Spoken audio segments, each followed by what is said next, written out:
Assalamualaikum Ibu. Waalaikumsalam. Ya, perkenalkan nama saya Agustinur Laila. Izinkan saya untuk mewawancara Ibu, apakah bersedia?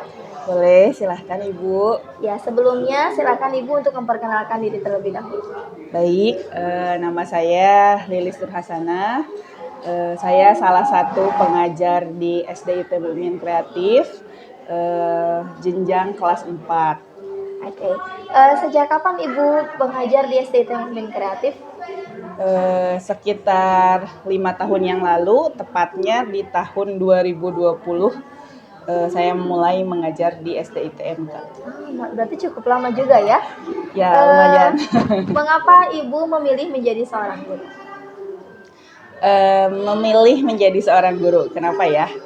Sebenarnya banyak ya Bu ya alasannya, tapi salah satu yang paling utama, pertama memang cita-cita saya dari kecil ingin menjadi seorang guru dan alhamdulillah ya terwujud gitu. Kemudian melihat bagaimana dunia pendidikan sekarang, rasanya tergugah gitu ya, ingin ikut andil dalam mendidik anak-anak di sekitar kita gitu ya, khususnya di jenjang SD ini saya sangat tertarik sekali gitu. Pertama karena SD ini adalah sebagai dasar pendidikan, kemudian saya juga punya anak-anak saya masih kecil gitu ya. Kemudian yang kedua ingin melihat bagaimana anak-anak itu nanti di masa depan gitu ya, pendidikannya gimana, seperti itu. Kemudian tentunya ingin melihat dunia pendidikan di Indonesia ini menjadi lebih baik tentunya, dan saya ingin menjadi salah satu orang tersebut. Masya Allah, inspirasi sekali ya. Kalau begitu, apa sih tantangan yang Bu Lilis hadapi selama menjadi seorang guru? Selama menjadi guru banyak ya tantangannya. Salah satunya tentu Ibu juga sudah tahu mungkin ya, perubahan kurikulum yang cukup sering gitu ya di Indonesia ini. Dengan bergantinya menteri, maka sering pula berganti kurikulum. Itu cukup menjadi tantangan untuk seorang guru. Kemudian bagaimana mengajar di kelas itu sendiri dengan berbagai macam karakter murid gitu ya. Kemudian yang ketiga, membangun komunikasi yang baik dengan orang tua, karena tentunya kan pendidikan itu tidak hanya di sekolah saja, tapi kita harus membangun komunikasi yang baik dengan orang tua supaya didikan di sekolah dan juga didikan di rumah itu searah gitu, seperti itu. Berarti cukup kompleks juga ya untuk tantangan menjadi seorang guru. Bagaimana nih cara Bu Lilis ketika menghadapi seorang siswa yang kurang termotivasi? Oke. Yang kurang motivasi, ya saya sering menemukan ya di kelas tentunya.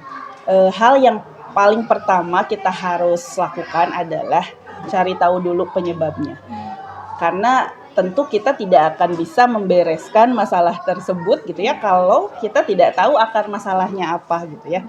Apakah memang karena anaknya misalnya di rumah gitu ya kurang dukungan dari orang tua, atau memang sekolah yang membuat tidak nyaman, atau teman-temannya, atau apa. Maka kita harus cari tahu dulu akar masalahnya. Kemudian yang kedua, bangun komunikasi yang baik dengan anak itu sendiri gitu ya.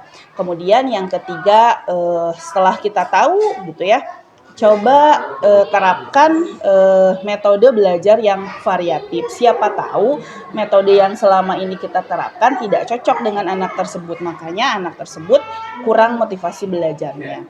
Kemudian yang ketiga tentunya informasikan hal tersebut kepada orang tua gitu kan, itu paling penting ya.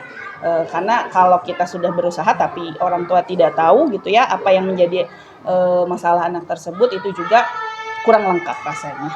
Berarti komunikasi antara orang tua itu sangat penting sekali. Betul. Ya Bu ya. Oke. Terakhir ya Bu, apa harapan Ibu terhadap pendidikan di masa depan? Pendidikan di masa depan tentunya sesuai dengan visi presiden kita terbaru ya, Indonesia Emas katanya ya. Maka tentunya Indonesia Emas ini tidak bisa terwujud kalau pendidikannya juga tidak berkembang gitu ya. Maka yang pertama, harapan saya mudah-mudahan pendidikan di Indonesia semakin bagus gitu ya, baik itu dari segi kurikulum, dari segi kualitas gurunya, guru selalu dilibatkan gitu ya, berperan aktif. terhadap kemajuan pendidikan. Kemudian yang kedua tentunya pendidikan di Indonesia menjadi sama dengan negara-negara yang maju di dunia seperti itu. Masya Allah, sangat menginspirasi sekali ya untuk wawancara hari ini. Terima kasih kepada Ibu yang sudah meluangkan waktunya ya. Mohon sama-sama, maaf Ibu. atas kekurangan saya. Assalamualaikum warahmatullahi wabarakatuh. Waalaikumsalam warahmatullahi wabarakatuh. Assalamualaikum warahmatullahi wabarakatuh. Salam literasi. Perkenalkan, nama saya Agustin Nurlaila SPD. Saya guru pembimbing tantangan literasi 2025 perwakilan dari SDIT Mukmin Kreatif. Tantangan bulan April 2025 adalah jurnalistik.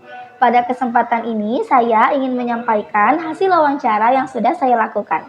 Saya mewawancarai salah satu guru kelas di SDIT Mukmin Kreatif yang bernama Ibu Lilis Nurhasana SPD. Ibu Lilis merupakan guru kelas 4. Ibu Lilis mengajar di SDIT Mukmin Kreatif sejak tahun 2020. Alasan Ibu Lilis menjadi seorang guru adalah, pertama, itu merupakan cita-cita sejak kecil Ibu Lilis. Yang kedua, karena melihat dunia pendidikan saat ini mendorong Ibu Lilis untuk ikut andil dalam mendidik anak, khususnya anak usia SD. Adapun tantangan yang Bu Lilis hadapi adalah, satu, perubahan kurikulum yang cukup sering. Kedua, bagaimana mengajar murid yang variatif dan membangun komunikasi dengan orang tua. Cara Bu Lilis dalam menghadapi anak yang kurang motivasi, yang pertama adalah Bu Lilis mencari tahu terlebih dahulu akar masalahnya. Kedua, membangun komunikasi yang baik, pendekatan yang baik dengan anak tersebut. Kemudian, Ibu Lilis menerapkan metode yang variatif dan terakhir menginformasikan atau mengkomunikasikan hal tersebut kepada orang tua. Harapan Ibu Lilis terhadap pendidikan di masa depan sesuai dengan visi Indonesia, yaitu menjadi Indonesia Emas. Sekian hasil wawancara yang dapat saya sampaikan. Terima kasih atas perhatiannya.